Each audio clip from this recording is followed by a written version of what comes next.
Científicos han desarrollado un software que predice eventos futuros. Así es.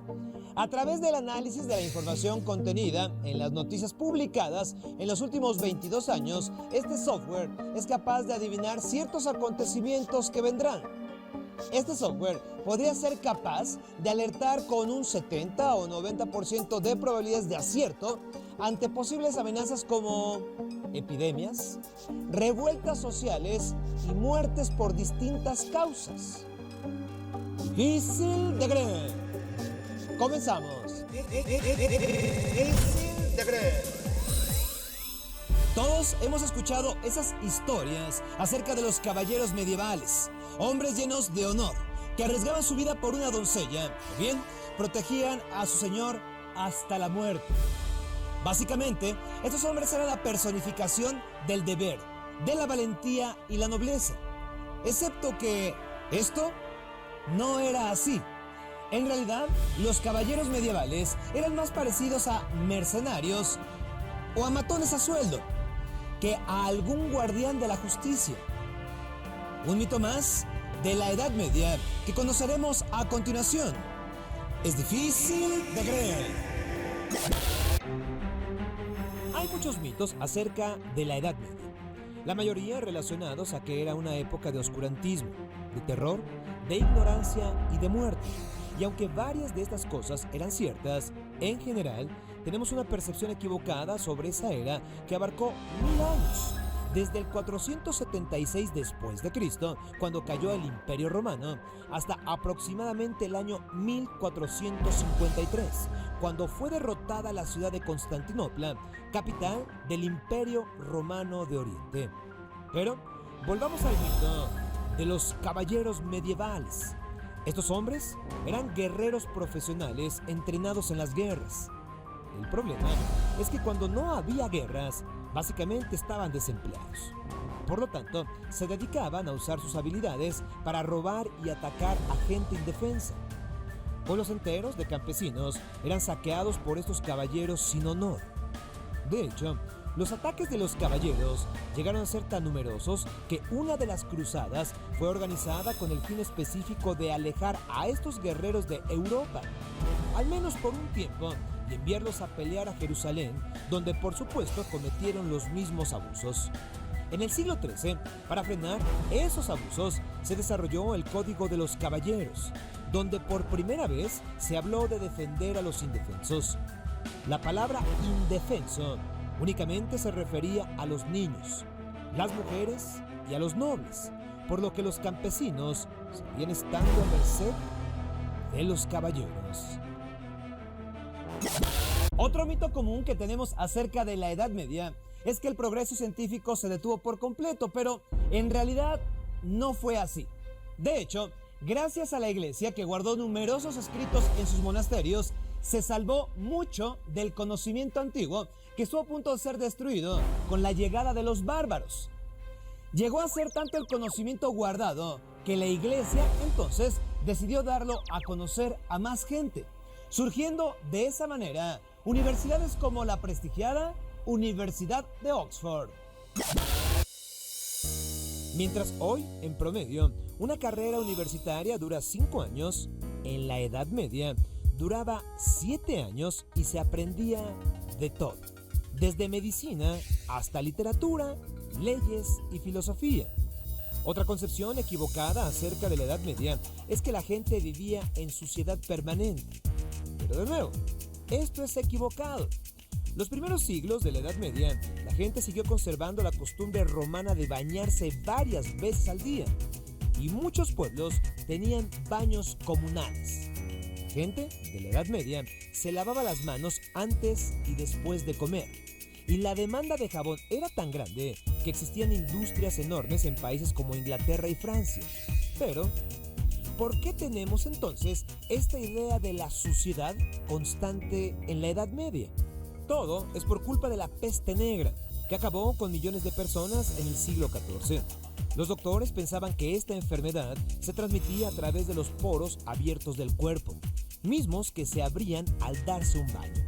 Por ello, se recomendó no bañarse. Y bueno, mucha gente hizo caso. Se piensa que la igualdad femenina, por lo menos en cuanto al trabajo, es producto del siglo XX, pero la realidad es que durante la Edad Media, hombres y mujeres realizaban el mismo trabajo por la misma paga. Por ejemplo, si eran campesinos, ambos labraban los campos, o si vivían en la ciudad y tenían un negocio, hombres y mujeres lo atendían por igual. De hecho, en la Inglaterra medieval, era más común que las mujeres fueran las dueñas de las tabernas, llegando incluso a controlar toda la industria de la cerveza en aquel país.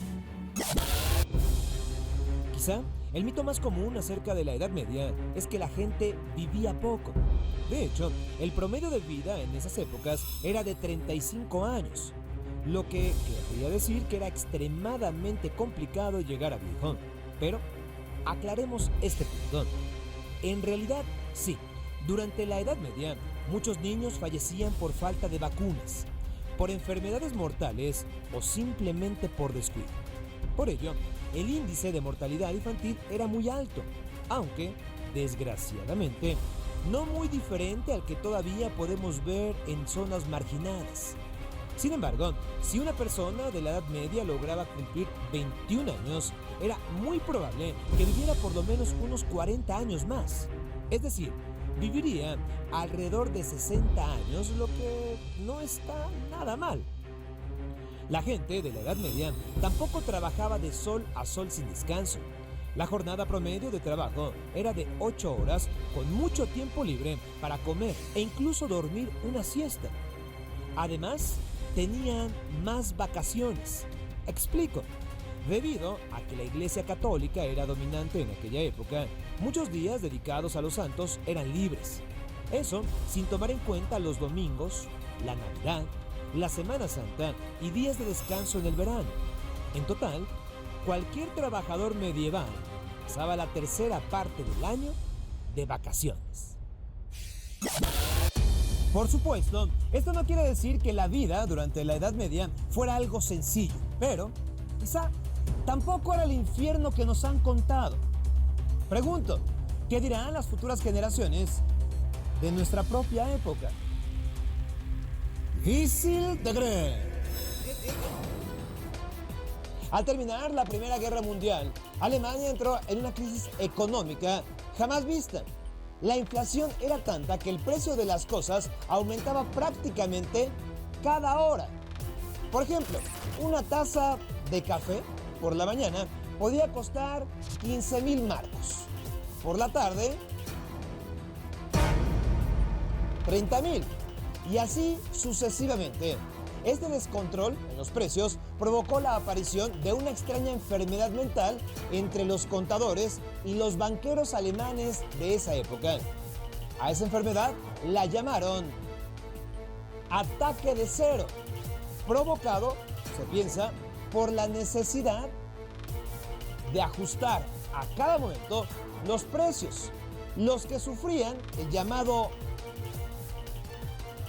ataque de cero escribían este número todo el tiempo, sin parar lo hacían, y además perdían la noción de la realidad rápidamente. Esta es solo una de las enfermedades mentales que suceden en un lugar específico y que son difícil de creer. Las enfermedades mentales de las que hablaré suceden en ciertos lugares del mundo y no se repiten en otros, por lo que los científicos piensan que pueden haber circunstancias en el ambiente que las provocan. Por ejemplo, en sitios como el norte de Canadá, cercanos al círculo ártico, se da la aparición de la llamada histeria del hielo, una enfermedad mental que los esquimales conocen como Pibloktok. La histeria del hielo provoca que los que la padecen salgan sin ropa, desnudos, a enfrentarse a las bajas temperaturas, gritando cosas sin sentido y en ocasiones hasta comiéndose sus propios excrementos. Este padecimiento suele suceder durante los inviernos más fríos, más crueles, y aunque dura unos cuantos minutos, es suficiente para poner en peligro la vida de los que la padecen.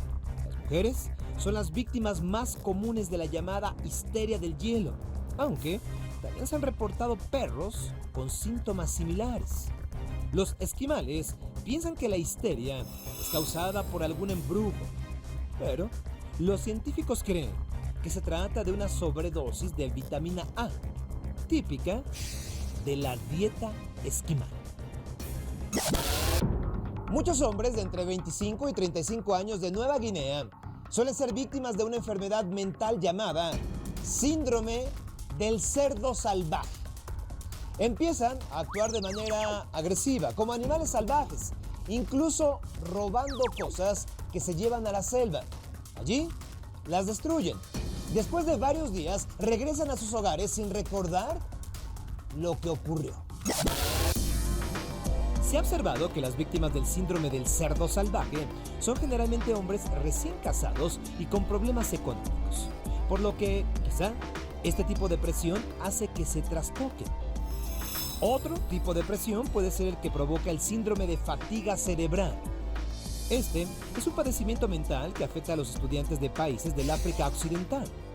Los síntomas son cansancio, inhabilidad para hablar y un temblor en las manos que impide poder escribir. Como lo mencioné, los afectados son estudiantes africanos que van a escuelas con modelos occidentales. De hecho, un análisis indica que los estudiantes que hablan mejor inglés son los que sufren más este síndrome, que en casos extremos puede provocar dolores de cabeza, pérdida de visión y una sensación de algo caminando bajo la piel. De nuevo, se cree que la causa de esta enfermedad es el choque cultural entre los sistemas de aprendizaje tradicionales de esta zona de África versus los sistemas occidentales escolares. La mente es misteriosa y quizá por ello las enfermedades relacionadas con ella son tan terribles. Y es que si no podemos controlar a nuestro propio cerebro, ¿cómo esperamos controlar lo demás? Difícil de creer. En marzo del año 2000 se dio la demolición de la construcción más voluminosa en la historia. Se trató del estadio Kingdom en los Estados Unidos, derribado mediante un método conocido como implosión. Conozcamos la tecnología y ciencia que se emplea para este fin, para la implosión. Difícil de creer. Volar un inmueble a través de la implosión o demolición controlada se realiza con sumo cuidado para evitar riesgos en zonas aledañas o tragedias humanas. Para ello, la colocación de los explosivos como dinamita es crucial. Previamente es necesario un estudio minucioso para detectar las zonas vulnerables de la estructura y los soportes que requieren ser debilitados, de modo que se pueda lograr el derrumbe en unos cuantos segundos, y que de otra manera tardarían meses o años en desaparecer si es que se utiliza arietes metálicos accionados por grúas. En las implosiones, la onda expansiva que surge tras la detonación del material explosivo y que crea en promedio 400.000 atmósferas de presión, se da hacia el interior del inmueble. Básicamente, el mecanismo que acciona una implosión es cuando se logra una diferencia radical entre la presión interna y externa del objetivo, para que se desvanezca sobre sí mismo. Sin embargo, lo que suele usarse es la fractura o eliminación de puntos críticos para que las construcciones no soporten la fuerza de la gravedad y caigan por su propio peso. Hay agentes de demolición no explosivos que suelen usarse en minería y canteras. En estas últimas, el producto se coloca en agujeros previamente perforados en rocas.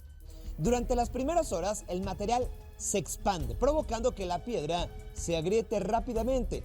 Digamos que es un método más seguro, además de silencioso, ya que no produce la vibración que ocasiona un explosivo convencional. Ahora, hagamos este experimento y permítanme decirlo así, es como una implosión casera. Es una parrilla eléctrica en la cual se está calentando una lata de aluminio. Aquí está un recipiente con agua. Vamos a colocar la lata aquí y verán cómo se chupa así.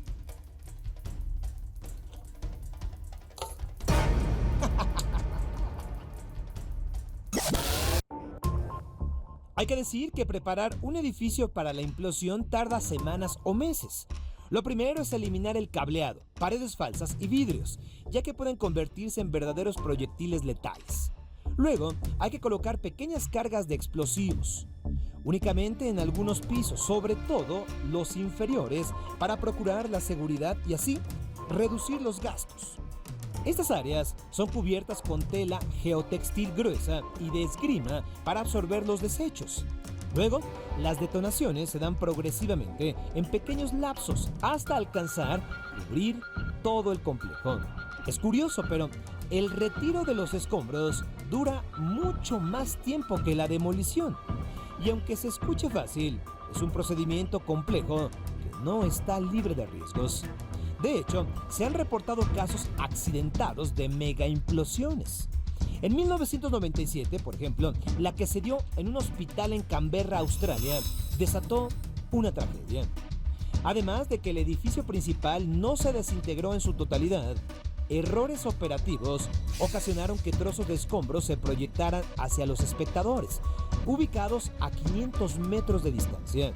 Con esto, una niña falleció y otras 9 personas resultaron heridas al ser impactadas por fragmentos de mampostería y metal que volaron a 650 metros de distancia del sitio de la demolición. En general, las implosiones fallidas se dan cuando la construcción no se derrumba por completo. Entonces, su estructura se inclina en un ángulo peligroso, además de que los explosivos se accionan sin control. O bien, puede haber sobrepresión de aire. Con el cielo despejado, la onda de choque se dispersa, pero si hay nubes, esta onda energética puede viajar hacia el exterior rompiendo ventanas y causando afectaciones a los edificios circundantes. Es similar a lo que sucede con una manguera. Si se pone una mano frente al orificio de salida, el agua sale brusca hacia todos lados. Un avance tecnológico sobresaliente respecto a las implosiones ha sido desarrollado por la compañía japonesa Kajima. Se contempla el uso de gatos hidráulicos para apoyar la planta baja, ya que las vigas de soporte se retiran. Entonces, cada piso va bajando uno a uno. Esta técnica es más ecológica y más segura en zonas densamente pobladas. Francia, por otro lado, se usa el método Berinage para debilitar los soportes de los pisos centrales y así promover una demolición más simétrica y eficiente. Difícil de creer. 3, 2, 1, ¡fuego! Difícil de creer.